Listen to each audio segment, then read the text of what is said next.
Really, Jake? It's everyday, bro? With that Disney Channel flow? 5 million YouTube in 6 months? Never done before?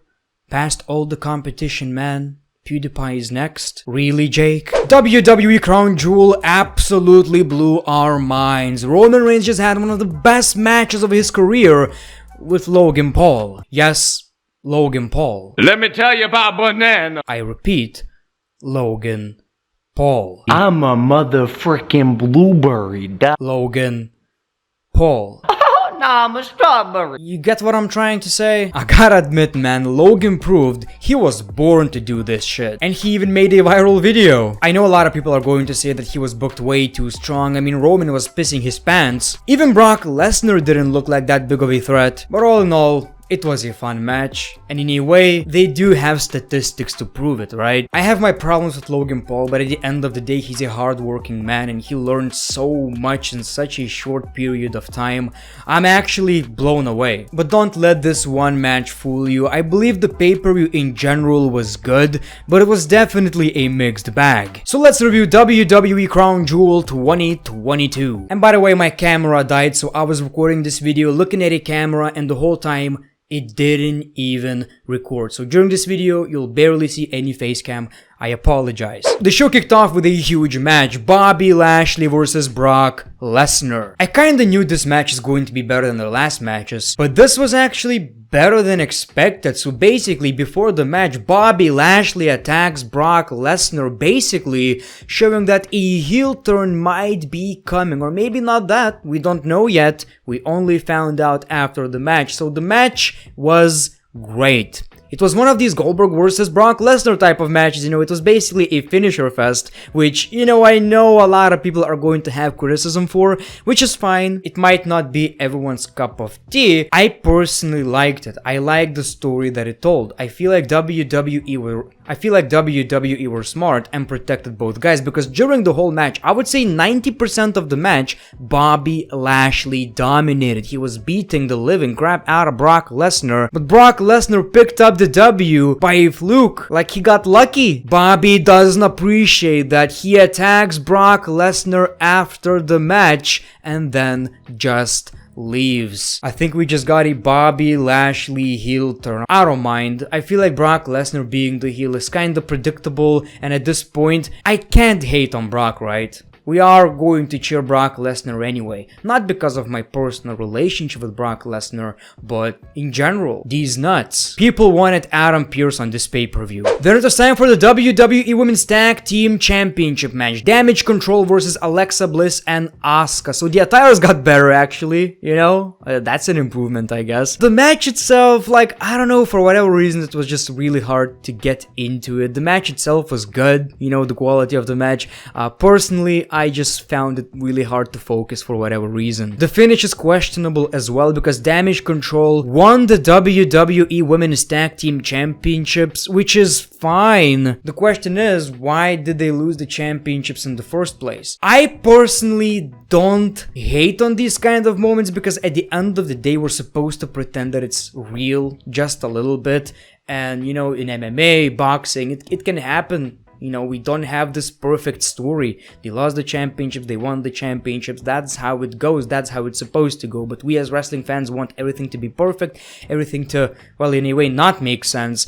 You get what I'm trying to say, right? I'm just wondering if plans changed, or maybe Sasha Banks and Naomi are returning, and now these two need to have the championships. I'm really interested, but all in all, I don't really mind these kind of moments, because like I've said, it's realistic. Then it was time for Karrion Kross versus Drew McIntyre inside the steel cage. So I have mixed feelings about this match. I feel like we did get some cool shit we haven't seen before.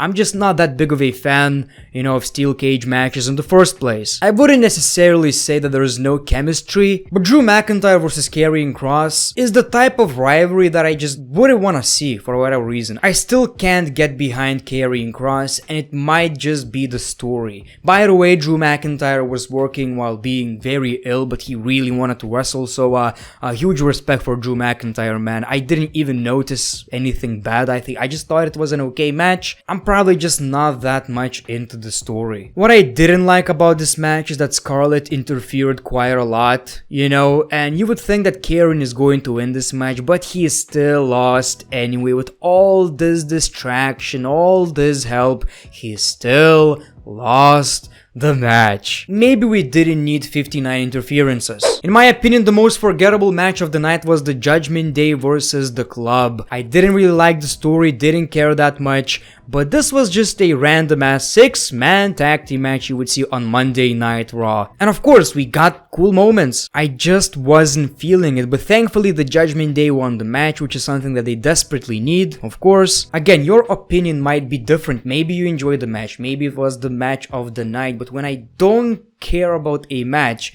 it's really hard to win me over. It was time for Omos versus Braun Strowman. This match was everything it needed to be. Obviously, we thought it's going to be few finishers, and that's it. Someone wins, MVP interferes. Unfortunately, MVP couldn't be at the pay-per-view because, you know, Saudi. Anyway, the match was better than expected. Definitely the best Omos match ever. You know, there's really not that much competition, but you get the idea. I really thought the finish was unpredictable. Sure, for the majority of the match, Omos dominated because he's the bigger man. And for the first time in his career, Braun Strowman was working as a cruiserweight pretty much, you know, as a smaller guy, which is probably very, very weird for the dude. We saw a very quick running power slam and Braun Strowman picks up the W. Omos still walked out looking strong, like he didn't take that much of a damage, but he was just stunned, like in WWE 2K22. He was stunned. He lost, but he's not the weaker man. Not sure how I feel about that decision, but at the end of the day, Braun Strowman just returned. He was really ruined by the WWE, so maybe he needed that victory. Choo, choo, choo, I won, mama!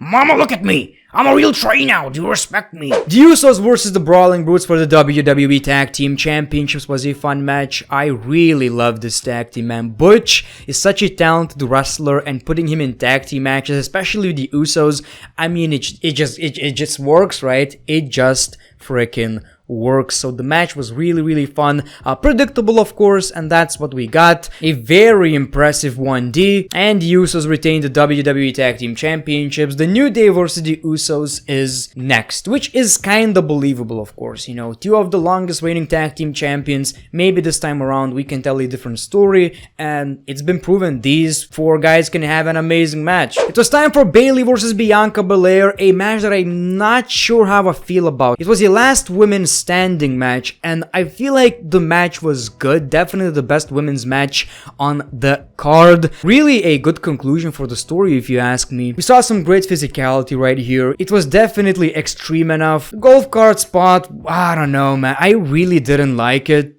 It was so clumsy. They were really struggling. It really dragged. It's one of these spots where you go like, okay, that's a bit too convenient. I know it's fake, but at least try to fool me, right? So it didn't really work. We got a botch, which again, I wouldn't blame them. It happens. They broke the table anyway. The match continues. It also really picked up right here as well. Like it was good. The KOD kind of failed, which actually made it look even better. Unfortunately, but it did. Bianca traps Bayley and retains the WWE Raw Women's Championship. So I did enjoy the match. I think it was good, but the golf cart, I mean, I felt like that was a terrible spot. I really didn't like it. We saw Bray Wyatt, and the question was, what answers are we going to get? So obviously people love seeing Bray Wyatt, and honestly, I feel like I don't necessarily even need to review this. We saw this on SmackDown, so I honestly was really, really disappointed. Now Uncle Howdy sounded even more like Bray Wyatt, and don't get me wrong, the story progression is great. If that happened on SmackDown, I would be happy with it. I'm happy with the long-term booking. Obviously, we are going to,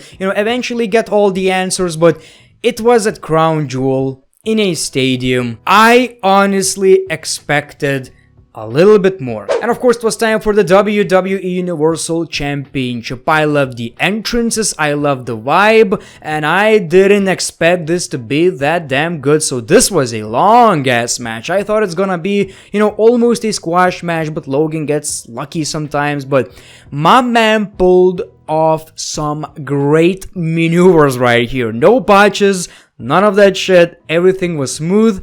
He did that spot better than CM Punk could. That's funny. So I was really impressed, great performance, great selling. Everything was really, really good right here. And I bet everyone in the WWE are impressed by the performance. So I can't really complain.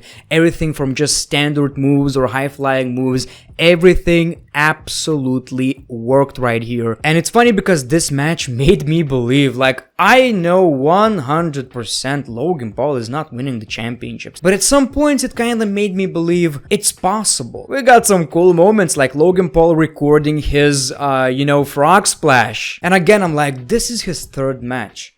How is he not scared? Like, I'm honestly impressed. Then we see the Usos, and they attacked Logan Paul's friends, which is hilarious. The one cell was bad, like horrible. The other one was great. My man was like, I gotta sell the shit out of it. This is my moment. And then we see Jake Paul with "It's every day, bro." I laughed my ass off, man. I can't stand the dude, but whatever. This was funny. His working punches are bad, so I guess that proves his boxing matches are real. We see Solo Sikoa. He was about to throw hands with Jake Paul. Logan Paul jumps on the Usos. Logan gets back into the ring. Superman punch, spear, and Roman Reigns retains the WWE Championship, undisputed championship. But that wasn't it. We got another cool moment. Roman Reigns looking at his babies. Like, my man believed he might lose. My man was crying. Look at his face. He knows. So all in all, the pay-per-view was okay, like any other WWE B-level pay-per-view, but that match, someone is going to mention a match from New Japan Pro Wrestling that is better. I don't care about that shit. This was entertainment. And from that point of view, this was the most memorable match of 2022. Anyway, like I've said, unfortunately my camera died, but I'm not gonna fake my actual reaction, so sorry for that. Thank you very much, The Great One. Peace, love, and hugs. It's been a pleasure.